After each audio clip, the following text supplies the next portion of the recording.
Bonsoir Stéphane, Bonsoir Pierre-Antoine. bienvenue pour un nouvel épisode de Regard Libre. Ce soir, on va reparler de Natacha Polony et de Michel Onfray. On avait déjà fait une vidéo, on avait commenté un de leurs entretiens et on va continuer sur cet entretien parce qu'il y a beaucoup de contenu, il est très long donc on n'a pas pu tout aborder. Donc Et ils disent beaucoup de bêtises en plus. Ils disent beaucoup de bêtises. Quoique la dernière fois, on était Ouais, on a été gentil. On a un été peu trop gentil d'accord la dernière avec fois. Michel Onfray. Oui, c'est vrai que j'ai eu des commentaires surpris sur cette vidéo. Allez, je vais partager la vidéo, le nouvel extrait, qui va parler de la souveraineté économique, un sujet que Bruno Le Maire nous a parlé récemment. Donc, c'est le sujet. Je partage ça. Oui, je pense que la question de la souveraineté est revenue au cœur des problématiques, mais d'ailleurs, elle y revient en fait très souvent. C'est-à-dire que c'est aussi cette question de la souveraineté qu'on a vu surgir d'une autre manière avec l'épisode des Gilets jaunes.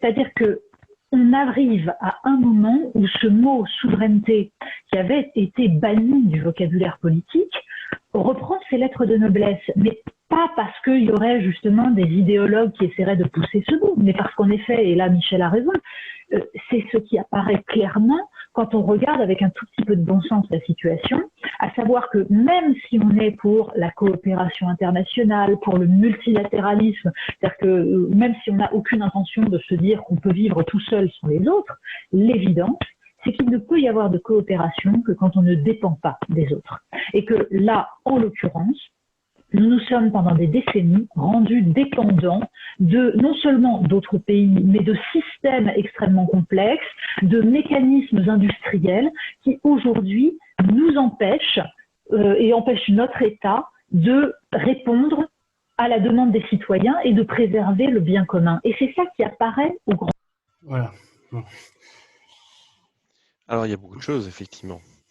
Souveraineté, elle commence par souveraineté économique, puis quand même elle finit par lâcher un peu le fait que bah oui, il faut quand même pouvoir aussi faire du commerce avec les autres. Bon, d'accord. C'est du Euh, protectionnisme intelligent. Hein. C'est c'est la fabrique. ça, c'est on est ouvert mais pas trop, on est souverain mais Ouais. pas trop, Et stratège. on est à voilà, bon, et puis à un moment donné, oui, mais en fait le vrai problème c'est qu'il ne faut pas dépendre des autres. La conclusion au bout du compte, c'est ça. Il ne faut pas dépendre parce que cette dépendance, on montre avec le Covid, on a vu que ça nuisait à notre État et à nous en général. On ne sait pas qui c'est trop le nous, hein, mais si je raconte son histoire un peu simple, c'est ça. C'est il faut qu'on soit souverain. Bon, il faut quand même être ouvert, mais ce qu'il faut surtout pas, c'est dépendre des autres. Je résume à peu près, non? Ouais, ouais, ouais, c'est bien résumé. Ouais. C'est Et je à suis. cause aussi les causes hein, de mécanismes industriels, elle a évoqué que la raison, c'est des mécanismes industriels. Ouais, on ne sait pas C'est trop ce pas qu'ils trop. sont, Oui, on on ne sait sait pas. pas trop ce qu'ils sont. Il faut pas trop dépendre des autres. Mais alors peut-être qu'il faut se poser la question de en quoi on dépendrait des autres et pourquoi ça serait gênant. Et qu'est-ce qui fait qu'il y a une problématique liée à une tendance de dépendance aussi? Pourquoi? Parce que peut-être qu'il faut revenir sur les bases du commerce déjà au départ. Ouais, Hein. La base du commerce, c'est justement c'est une non-dépendance. On revient toujours à notre bon vieil exemple du pain, hein, du boulanger ouais. du pain. Tu as un boulanger dans ton quartier, tu as envie d'avoir du pain, même pas besoin, peut-être besoin. Tu vas voir ton boulanger, tu lui donnes 1 euro, il te donne un pain, et tu fais ça autant de fois que tu veux. D'accord? Tu fais transaction par transaction, tu ne crées pas une dépendance. Si le jour où il n'y a plus ton boulanger, bah, rien ne t'empêche d'aller voir un autre. S'il n'y a plus de boulanger du tout, ben ok, c'est peut-être gênant, mais il y a peut-être un pâtissier ou peut-être que tu vas passer aux céréales. Puis c'est pas là, bon. Puis finalement, tu peux aussi devenir boulanger toi-même, s'il n'y en a plus. Premier niveau où il n'y a pas de dépendance. J'essaie de faire vite, hein, Ouais, vas-y. et puis surtout, bah, si tu n'es pas content de ce boulanger, encore une fois, tu vas dans t'es pas lié à ton boulanger, et donc de manière générale, dans le commerce, enfin, sauf vraiment qu'il y a un problème quelque part, tu n'es pas lié ad vitam aeternam à des fournisseurs. Ouais, La concurrence, l'intérêt de l'économie libre, c'est qu'il y a de la concurrence. La concurrence fait qu'il y a tout un tas d'offres et de concurrents. Si la Chine ne fait pas le boulot, bah, tu vas en Inde, tu vas en Tunisie, ou tu vas au Bangladesh, ou tu vas même en France. Euh, y a pas, dans le commerce, il n'y a pas de dépendance. Si on commence à parler de dépendance, c'est qu'il y a quelque part un truc déjà que tu vois qui est on a besoin d'un truc, tout d'un coup, vite fait. Alors, on revient sur le Covid quelque part. On avait besoin de masques, mince, on n'avait pas assez de masques, tout d'un coup, il nous en faut en urgence. Et mince, le seul endroit où ils font des masques, c'est en Chine, et donc on dépend de la Chine. Mais peut-être qu'il ne fallait pas dépendre que de la Chine. Peut-être que dans un monde normal, on ne dépendrait pas que de la Chine. Je passe sur le fait que dans un monde normal, on n'aurait pas de problème à se fournir en masques. Hein.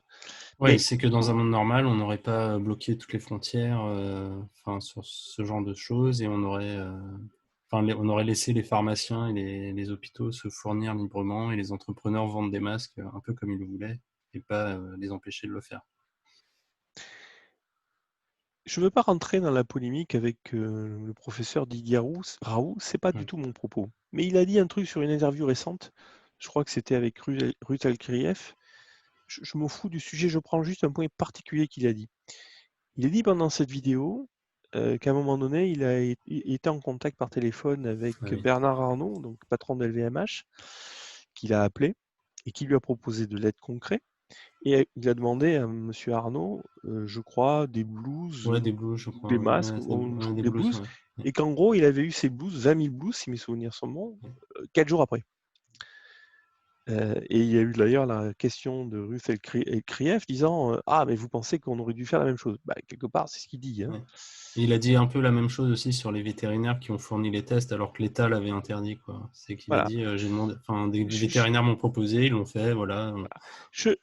J'arrête mon propos, je me fiche de Raoult, c'est pas le sujet, je prends juste l'anecdote. L'anecdote, c'est à un moment donné, il y a une crise, il y a un besoin, il y a un patron de grande boîte, alors que, ok, tout le monde n'est pas Bernard Arnault, je veux bien, il y a un patron de grande boîte qui, tout d'un coup, du jour au lendemain, claque comme ça, est capable d'arriver à fournir 20 000 blouses en 4 jours à un prof. Je rappelle que LVMH, ils font pas des blouses, hein, ils font de la haute Des couture, parfums, voilà, des parfums, du pas des champagne. blouses. Ouais. Donc, je sais pas comment il a fait pour avoir ces blouses, mais au bout du compte, il a été capable de trouver des blouses. Donc, où est le problème là? Tu vois, pourquoi on n'avait pas été capable de faire la même chose? Je doute, je me rappelle qu'il y a eu des sollicitations ou des propositions de LVMH, de Ricard, de Danone. J'ai l'impression, et je pense que Natacha Polony, elle oublie un peu cette dimension-là, cette anecdote. Elle résonne dans une logique étatique où l'État va acheter des masques, C'est l'État etc. qui doit C'est justement l'État qui doit qui fournir doit les se masques. fournir, etc. Oui, mais la vraie vie, c'est pas celle-là. La vraie vie, c'est Ouais. les entreprises qui achètent dans des entreprises. On oublie ça.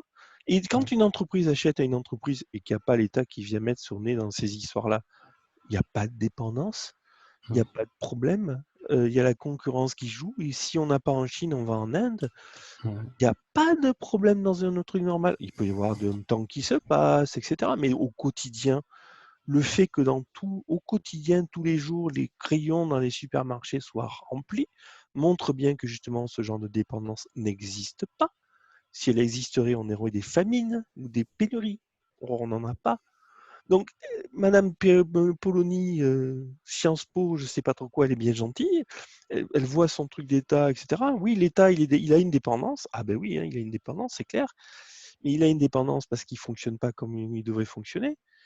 Il va devoir acheter des masques, mais en fait, il ne devrait pas avoir acheté des masques. Parce qu'il ne devrait pas avoir acheté quoi que ce soit, d'ailleurs, en fait. Dans la vraie vie, dans une vie normale, les masques, ce sont les cliniques qui les achètent. C'est pas un État et l'hôpital. C'est pas un État d'acheter des masques. C'est des cliniques qui font ça tous les jours et qui le font tous les jours. Après, Donc, il y a ce point sur, en fait, c'est pas l'État qui devrait de toute façon le faire et que les entreprises le feraient bien mieux. Après, je pense qu'il y a un deuxième point qui n'est pas vraiment dit, mais sur la désindustrialisation complète de la France. C'est que, on imagine, enfin, dans ce qu'a dit, ce que je comprends implicitement, c'est on a laissé la France, voilà, toutes les usines partir, donc avec des mécanismes industriels dont on ne sait pas trop ce que c'est, mais bon, on saura, je sais plus si dans la vidéo elle explique, mais voilà, peut-être c'est qu'elle dit plus tard, oui.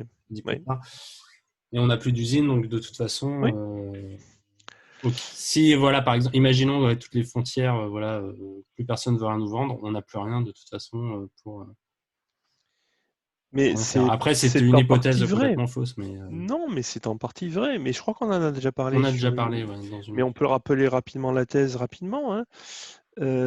C'est en partie vrai, mais encore une fois, pourquoi les entreprises, parce qu'au bout du compte, c'est toujours des entreprises, hein, Ouais. pourquoi les entreprises ont désindustrialisé en France?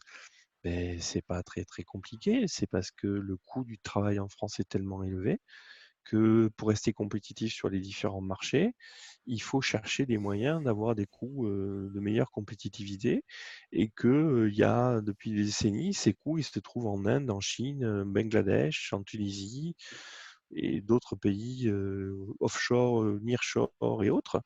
Il y a tout un tas de gammes, et il y a la Pologne et la Roumanie qui en font aussi. Enfin, il y a plein de pays qui se sont. Ouais. La Turquie, qui est devenu le premier producteur mondial d'électroménager, par exemple.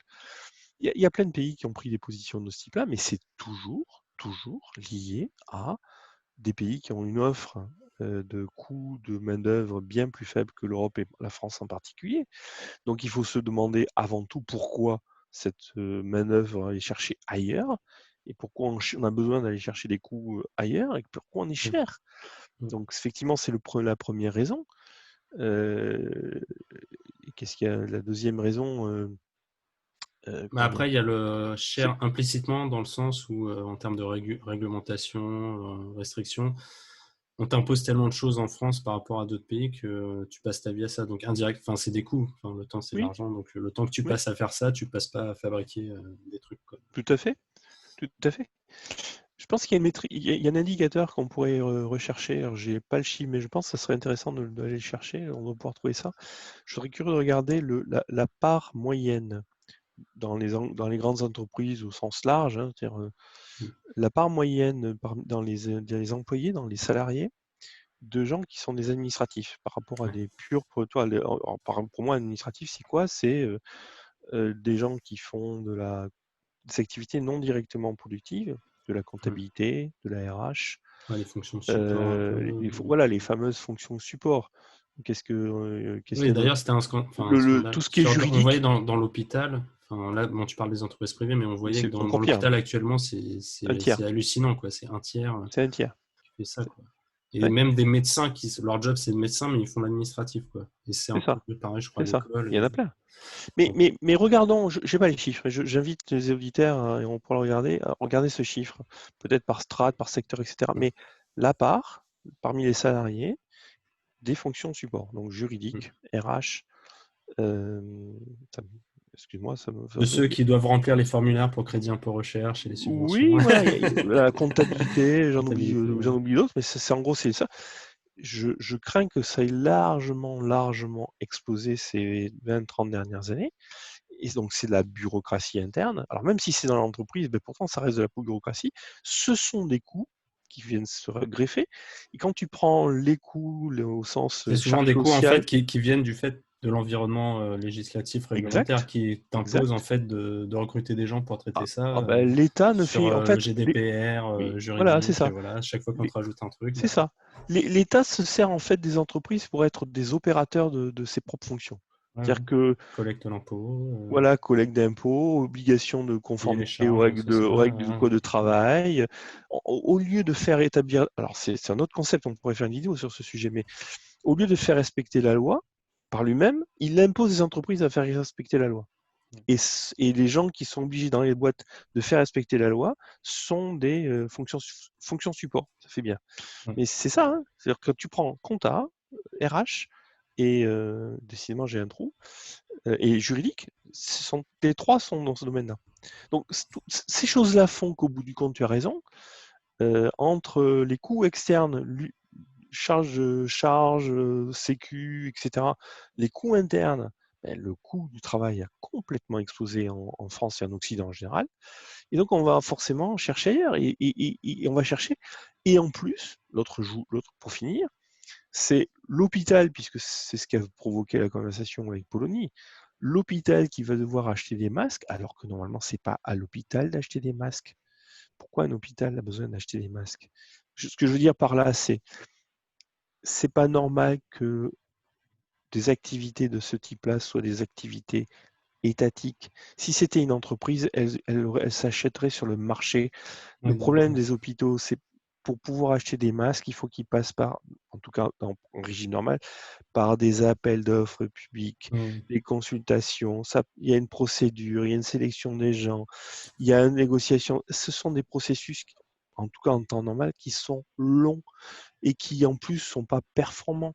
Ils vont acheter un masque de manière compliquée. C'est pas j'ai besoin d'un masque, j'appelle Bernard Arnault, j'ai mes masques. C'est pas ça. Mm.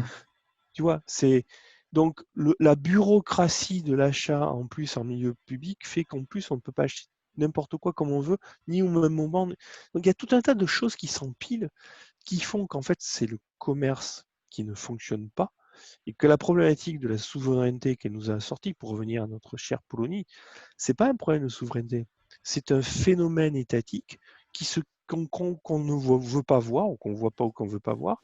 On accuse le commerce international comme étant la cause du problème, alors que c'est Ouais. pas le commerce international le problème, c'est chez nous C'est qui les a. barrières qu'on se met tout C'est seul ça. contre nous.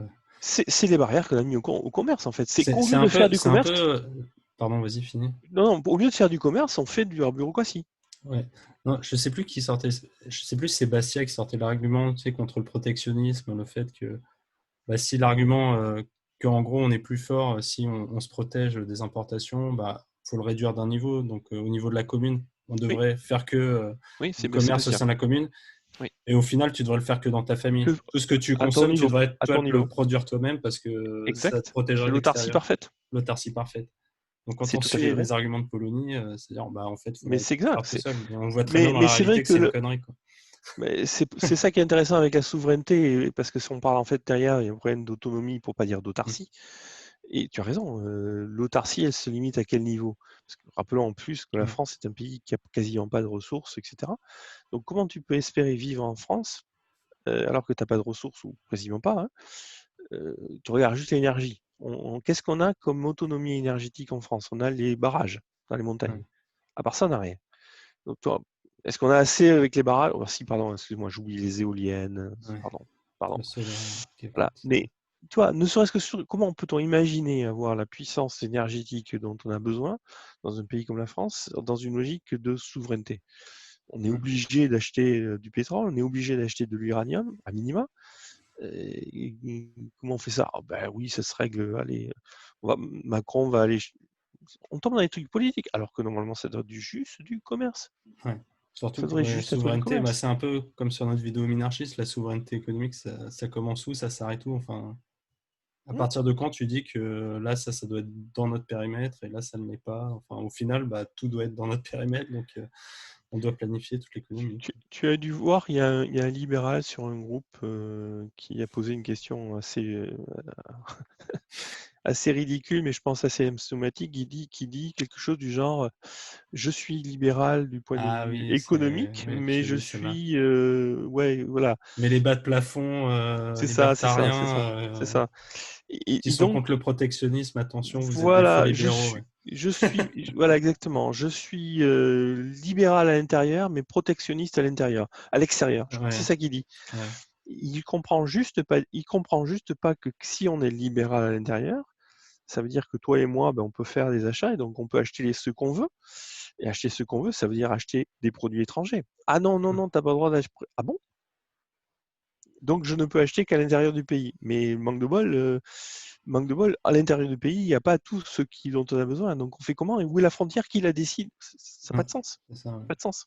Et aussi, quand on commence à dire, bah non, toi, t'as pas le droit de faire venir tes produits, bah lui, de l'autre côté, il va se dire, bah ok, bah, peut-être que Bien moi non sûr, plus, je vais pas acheter tes produits. évidemment, Et évidemment. voilà, après, Le protectionnisme, d'abord c'est indéfinissable, c'est totalement arbitraire et ça appauvrit toujours.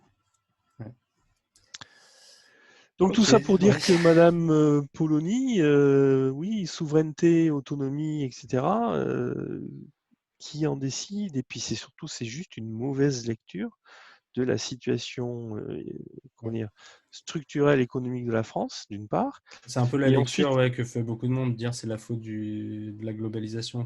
Mais c'est qu'en fait, ils ont bloqué tout eux-mêmes et ils te disent c'est la filière C'est de l'autre sens, c'est la globalisation, un effet de l'accroissement du poids de l'État dans l'Occident. Ouais.